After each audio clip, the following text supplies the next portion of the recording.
नमस्कार. स्वादिष्ट मराठी किचन मध्ये आपल्या सर्व खवय्यांचं मनपूर्वक स्वागत. प्रथम सर्वांना आषाढी एकादशीच्या हार्दिक शुभेच्छा. ही आषाढी एकादशी तुम्हाला सुखाची, समृद्धीची आणि भरभराटीची जावो हीच सदिच्छा. तसेच स्वादिष्ट मराठी किचन साठी आणि आपल्या सर्व प्रेक्षकांसाठी ही एक आनंदाची बातमी आहे.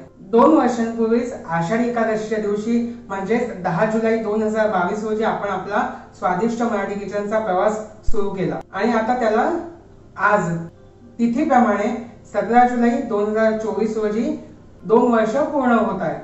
तर या 2 वर्ष पूर्तीसाठी आणि आषाढी एकादशीच्या निमित्ताने आज मी तुमच्यासाठी घेऊन आलो आहे एक उपवासाचा तसेच नैवेद्याचा हा गोडाधोडाचा पदार्थ. मंडळी, कुठलाही उपवास असो आपल्याला प्रश्न तर पडतोच की उपवासाला काय करावं. तर उपवासाला नेहमी साबुदाणा खिचडी असते किंवा फार फार तर साबुदाणा वडा असतो. पण जर कोणाला गोड खायचं असेल ते सुद्धा अगदी पौष्टिकरित्या, तर याचाच पर्याय आम्ही तुमच्यासाठी या भागामध्ये आणलेला आहे. तर आज आपण बनवणार आहोत उपवासाचा गुळ घालून केलेला शिरा. तो आपण आपल्या विठुरायाला तो नैवेद्य म्हणूनही दाखवू शकतो आणि उपवासाचा पदार्थ म्हणून सुद्धा आपण तो खाऊ शकतो. तर मग जाऊया आपल्या स्वादिष्ट मराठी किचन मध्ये आणि पाहूया हा उपवासाचा शिरा गुळ घालून अगदी पौष्टिकरित्या कसा बनवायचा आहे ते. चला तर मग आपल्या किचन मध्ये जाऊया आणि याचं साहित्यही सुद्धा बघू. उपवासाचा शिरा बनवण्यासाठी लागणारं साहित्य: पाव कप वरी तांदूळ किंवा भगर घेतलेले आहे, अर्धी वाटी दूध घेतलेले आहे आणि अर्धी वाटी पाणी घेतलेले आहे. म्हणजे जेवढी भगर असेल त्याच्या चौपट आपल्याला पाणी किंवा दूध घ्यायचं आहे. तर पाणी आणि दूध मी ह्या अर्ध्या कपाच्या मापाने मापलेलं आहे. त्यानंतर अर्धी वाटी गूळ, काही मी इथे ड्रायफ्रुट्स घेतलेले आहेत. त्याच्यात मी बदाम, काजू आणि चारोळे घेतले आणि वेलची पूड आणि 2 ते 2.5 चमचे साजूक तूप. चला तर आपण आता बनवूया उपवासाचा शिरा. प्रथम इथे आपल्याला वरी तांदूळ किंवा भगर चांगलं स्वच्छ 2 ते 3 वेळा पाण्याने धुवून घ्यायचं आहे.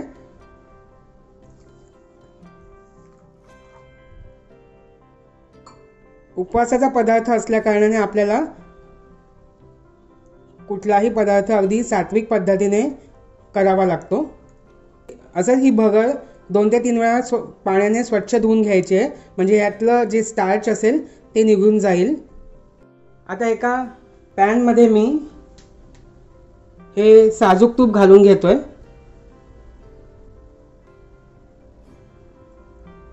हे साजूक तूप गरम झालं पाहिजे. तर इथे आपलं साजूक तूप गरम झालेलं आहे. आता हे आपण ड्रायफ्रुट्स टाकून थोडेसे तुपामध्ये परतून घेणार आहोत, म्हणजे त्याचा स्वाद अगदी चांगला लागेल.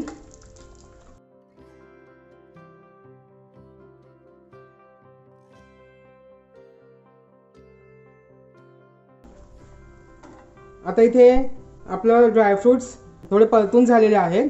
आता यातले थोडेसे ड्रायफ्रुट्स मी सजावटीसाठी काढून घेतोय. आता याच कढईत आपल्याला ही जी स्वच्छ धुतलेली भगर आहे ती घालून घ्यायची आहे आणि ही चांगली तुपावर परतून घ्यायची आहे.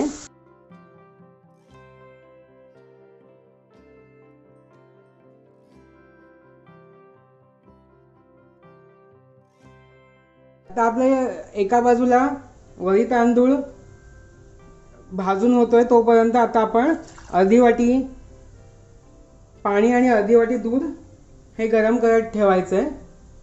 दूध आणि पाणी तापत आहे तोपर्यंत आपण त्यात थोड्याशा केशराच्या काड्या घालून घेऊया. हे संपूर्णपणे ऑप्शनल आहे. केसर घातल्याने या शिऱ्याला अगदी छान रंगही आणि स्वादही येतो.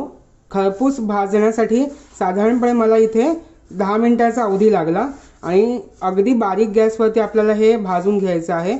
तसंच आता इथे दुसऱ्या बाजूला आपण दूध आणि पाणी जे गरम केलं होतं तर त्याला चांगली एक उकळी आलेली आहे. आता गॅस बंद करायचा आहे आणि हे दूध गरम असतानाच अगदी सावकाश रीतीने ह्यात घालून घ्यायचं आहे आपल्याला आणि थोडं थोडं दूध आधी घालायचं आहे सावकाश, कारण नाहीतर त्याची गरम वाफ अंगावर येण्याची शक्यता असते. म्हणून सगळं न घालता थोडं थोडं दूध आपल्याला ह्याच्यात घालायचं आहे. 5 ते 10 मिनटं आपण हे चांगलं शिजू देणार आहोत. आता हे झाकण लावून आपण 5 ते 10 मिनटं शिजायला देणार आहोत. एक लक्षात ठेवायचं आहे, हे शिजत असताना आपल्याला गॅस अगदी बारीकच ठेवायचा आहे. मंद आचेवर हे शिजू द्यायचं आहे. तर 2 ते 3 मिनिटानंतर आता आपण झाकण काढून बघायचं आपली भगर शिजली की नाही. पहा, इथे अगदी आपली भगर चांगली शिजलेली आहे. दूध आणि पाणी चांगलं आटलेलं आहे आणि भगर मोकळी सुद्धा झालेली आहे. आता ह्या स्टेजला आपल्याला ह्यात गूळ घालून घ्यायचा आहे. जर गूळ किसलेला असेल तर तो अगदी लवकर ह्यात विरघळेल. आता गूळ घालून आपल्याला हा चांगला परतून घ्यायचा आहे, म्हणजे गूळ ह्यात चांगला विरघळून ह्यात मिक्स होईल.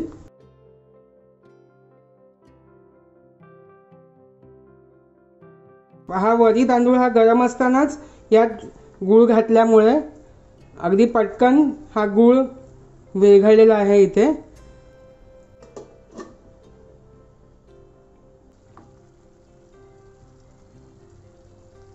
हा इथे तुम्ही पाहू शकता अगदी आजूबाजूने इथे तूप सुटायला लागलंय. ही एक खूण असते की आपला शिरा अगदी चांगला परतून झालेला आहे आणि अगदी तयार झालेला आहे. त्यातलं गुळाचं पाणी सुद्धा आता आटलेलं आहे. आता फक्त अर्धा मिनिट आपण ह्याला परतून घेणार आहोत आणि गॅस बंद करून यात वेलची पावडर घालायची आहे. आता इथे आपण गॅस बंद करायचा आहे आणि ह्यात आपण वेलची पूड घालायची आहे. गॅस बंद करूनच नेहमी आपण वेलची पूड घालायची, म्हणजे त्याचा स्वाद चांगला शिऱ्यात उतरतो. पहा, अगदी पौष्टिक रित्या इथे आपला हा शिरा तयार झालेला आहे.